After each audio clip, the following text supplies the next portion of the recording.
안녕하세요. 자, 임대소득 세 번째 오늘 마지막 이론 정리입니다. 요거 오늘 정리하고 내일 주말이지만 기출지문 정리하고 월요일에 양도소득 들어갑니다. 자, 그러면 이론 정리 마무리하죠.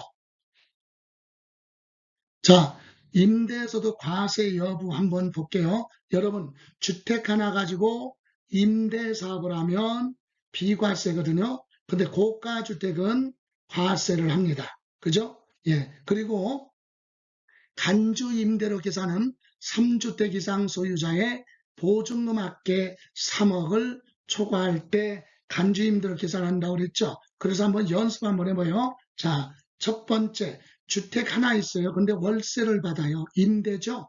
그런데 그럼 이거는 과세냐 비과세냐 여러분 생각해봐요.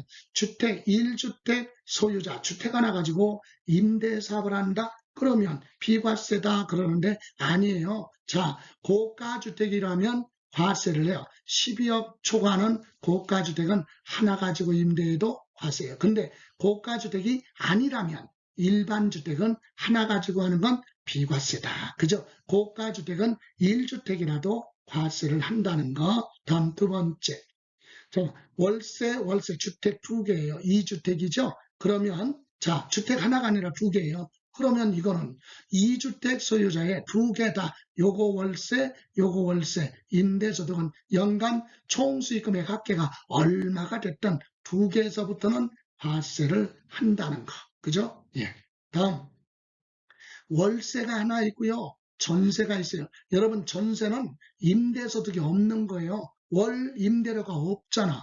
그러니까 월 임대소득이 발생 안 하니까 전세에 대해서는 세금이 없어요. 그럼 월세 받은 건 과세하죠. 왜? 주택이 두 개니까 주택수는 두 개야.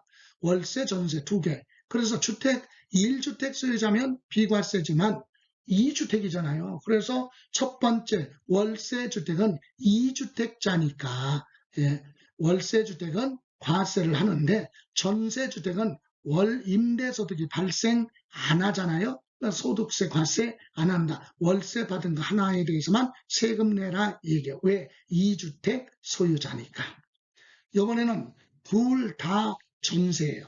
그런데 월 소득이 없잖아요. 그래서 월 소득이 없어. 전세는요. 3주택 이상 소유자의 보증금 합계 3억을 초과하면 간주임대로 계산하는데 얘들은 주택 두 개예요. 그럼 둘 다 전세니까 임대소득이 없잖아. 세금 1도 안 내요. 그죠? 예, 물론 세법이 개정돼서 2026년 내년부터는 2주택이라도 기준시가 12억을 초과하는 거에 대해서는 과세를 하는데 올해까지는 지금 올해 시험을 준비하는 거니까 우리는 요거 둘 다 소득이 없으니까 과세되지 않는다. 이렇게 정리하시면 되고 이번에는요. 월세 주택 하나, 전세 주택 하나, 전체가 주택이 3주택이야. 3주택. 그죠? 그럼 먼저 월세 주택은 얼마가 됐던 세금 내야 돼. 3주택이니까. 그리고 나서 요 주택 세 개라도 요 세 개 주택 보증금 있죠. 보증금. 예, 전세는 원래 없으니까. 그럼 3주택 소유자니까 보증금 합계가 3억을 뭐 월세 보증금, 요 전세 보증금, 전세 보증금 합쳐서 3억을 초과하면 간주임대로 계산해야 된다. 이 얘기입니다. 다음, 이번에는 전세가 3개야. 3개 다 전세예요. 그러면 월소득이 없어? 그러니까 임대소득은 소득이 발생하지 않았거든요. 그러나 3주택이니까 합쳐서 요거 주택의 보증금 합쳐서 3억을 초과하면 간주 임대료는 계산한다. 그럼 3억을 초과하지 않으면 간주 임대료 계산 안 하고 월 소득이 없으니까 과세되지 않는다. 이 얘기입니다. 이해가시죠? 이렇게 연습을 해봤고요.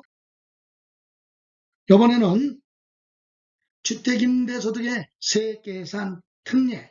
그래서 임대사업자 등록을 했느냐, 임대사업자 등록 하지 않았느냐에 따라 임대사업자 등록을 했다면 총수익금액에서 필요경비 60%를 비용으로 빼요. 그래서 여러분 총수익금액은 앞에서 공부했잖아요. 1년 동안의 연간 임대료, 간주 임대료 관리비 수익, 보험 차익, 그거 더한 게 총 수익금액. 여기서 필요경비 60% 빼고 그 다음에 400만 원을 종합소득이 2천만 원 이하일 때는 공제를 너무 적게 공제해 주니까 여기 400만 원 추가로 공제를 해줘요. 이렇게 해서 과세표준 남은 거기에 14% 곱해서 임대소득에 대한 소득세를 계산합니다. 여기서 400만 원 공제하는 건 종합소득 금액이 2천만 원 이하일 때만 요거 400만 원을 추가로 공제. 그러면 임대사업자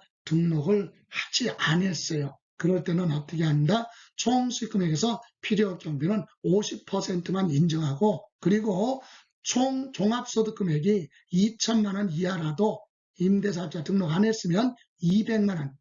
여기는 아까 왼쪽은 400만 원인데 얘는 200만 원 공제하고 14% 곱해서 세액을 계산하겠다 이겁니다. 이때 우리가 기억할 거 총수익금액 2천만 원 이하인 자 주택임대소득은 종합소득과 분리과세 중에 하나를 선택할 수 있다. 또 부동산 임대업에서 발생한 결손금 손실은 종합소득 과세표준 계산할 때 공제하지 않지만 주거용 건물하면 주택이에요.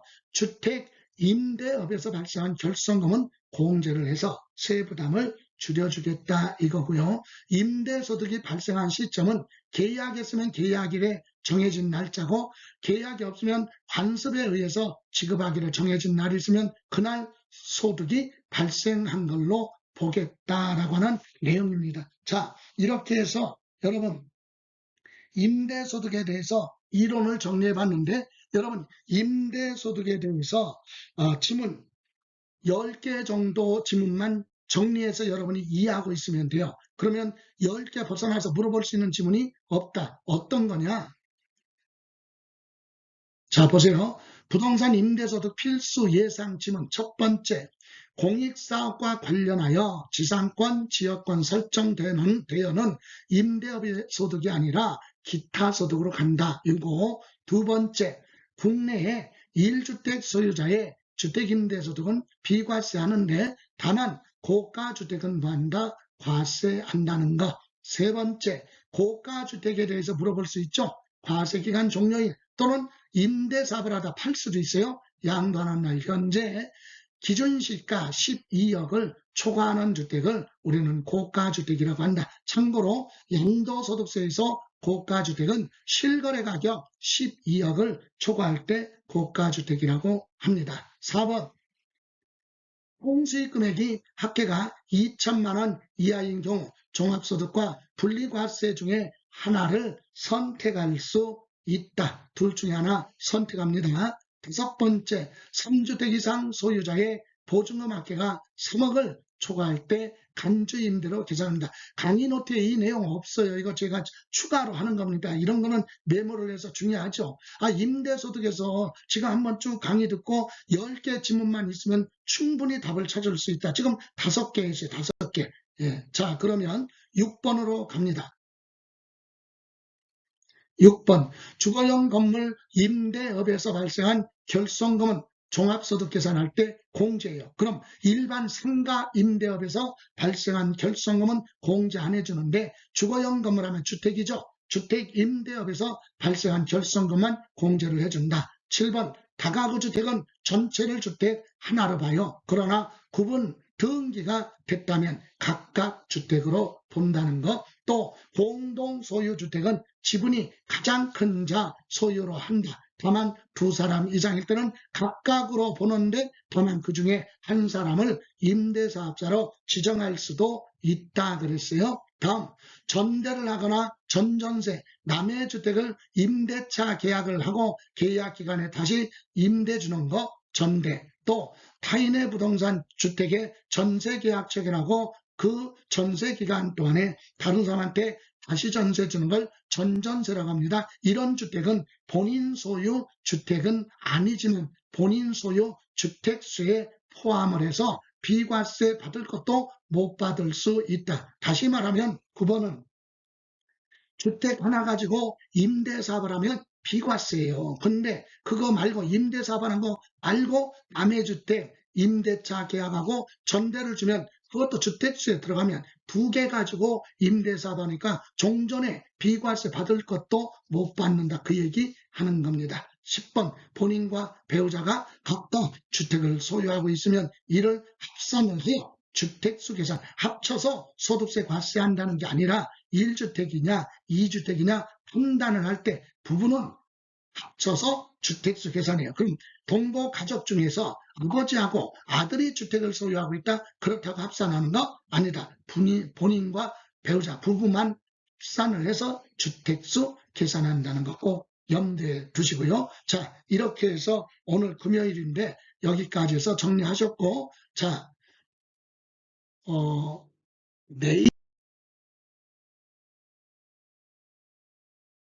내일은 주말이지만 임대소득의 토요일 날 내일 기출지문 정리를 해서 이번 주에 임대소득 마무리하는 걸로 하겠습니다. 오늘 고생하셨습니다. 수고하셨습니다.